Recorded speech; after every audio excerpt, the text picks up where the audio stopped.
Assalamualaikum warahmatullahi wabarakatuh. Saya Safira Anggreni dari kelas B25.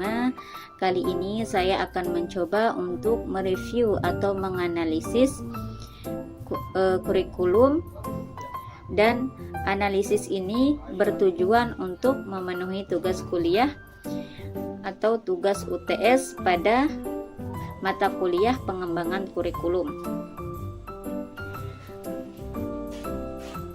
Selanjutnya saya akan menjelaskan hasil analisis saya yang saya lakukan melalui beberapa aspek.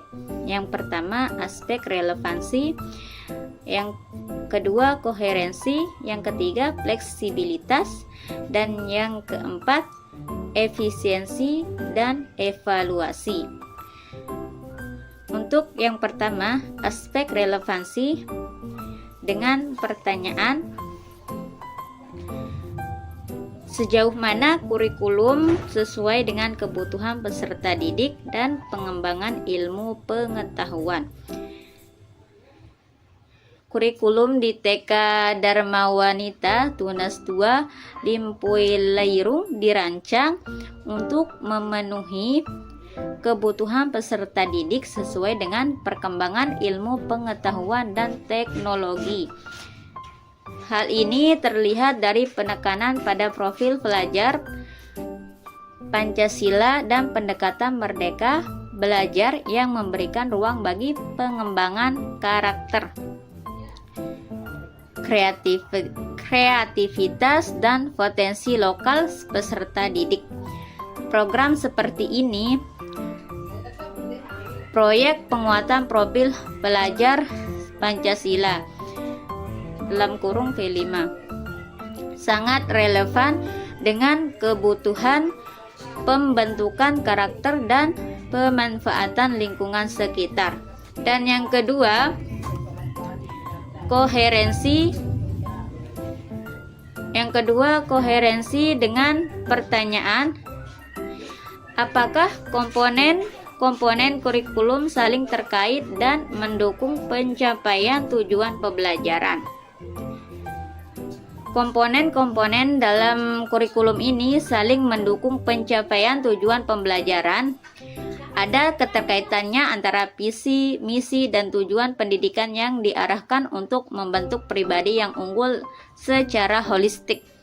Kegiatan intrakurikuler, kokurikuler, dan ekstrakurikuler dirancang secara terpadu, seperti kegiatan harian, mingguan, dan proyek-proyek yang semuanya mengacu pada pengembangan profil pelajar Pancasila. Dan yang ketiga, fleksibilitas dengan pertanyaan, seberapa besar kurikulum memungkinkan adanya penyesuaian sesuai dengan kondisi dan karakteristik peserta didik.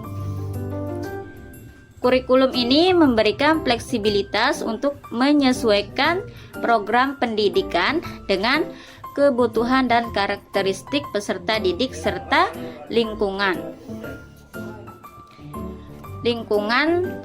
sosial budaya setempat. Proyek berbasis lingkungan dan budaya lokal seperti Kutanam Sendiri Bunga dan Sayurku menunjukkan bahwa kurikulum ini dapat diadaptasi sesuai dengan kondisi lingkungan desa.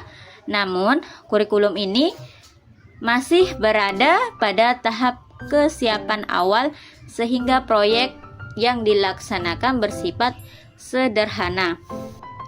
Dan yang keempat, efisiensi dengan pertanyaan, apakah alokasi waktu dan sumber daya dan kurikulum sudah optimal? Nah, alokasi waktu dan sumber daya dalam kurikulum sudah dirancang secara optimal pembagian waktunya. Belajar intrakurikuler dan ekstrakurikuler seperti 60 menit per minggu untuk kegiatan ekstrakurikuler, serta waktu efektif pembelajaran yang telah diatur secara rinci. menunjukkan efisiensi dalam pelaksanaan program pendidikan. Namun, terdapat tantangan dalam keterbatasan sarana dan prasarana yang memerlukan peningkatan.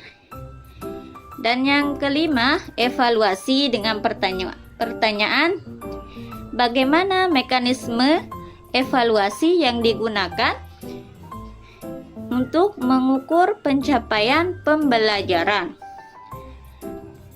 Nah, mekanisme evaluasi yang digunakan meliputi asesmen diagnostik, formatif, dan sumatif. Evaluasi dilakukan melalui observasi, proyek, dan penugasan untuk mengukur ketercapaian tujuan pembelajaran. Evaluasi ini bertujuan untuk memastikan bahwa peserta didik mencapai profil pembelajaran yang diharapkan, serta menjadi dasar bagi refleksi dan perbaikan pembelajaran. Nah, jadi kesimpulannya di sini, secara keseluruhan kurikulum ini cukup baik dalam hal relevansi dan koherensi, dengan fleksibilitas yang memungkinkan penyesuaian sesuai kebutuhan lokal, namun masih ada ruang untuk peningkatan efisiensi dan penyediaan sarana dan prasarana yang lebih memadai. Mungkin sekian analisis kurikulum yang dapat saya sampaikan. Wassalamualaikum warahmatullahi wabarakatuh.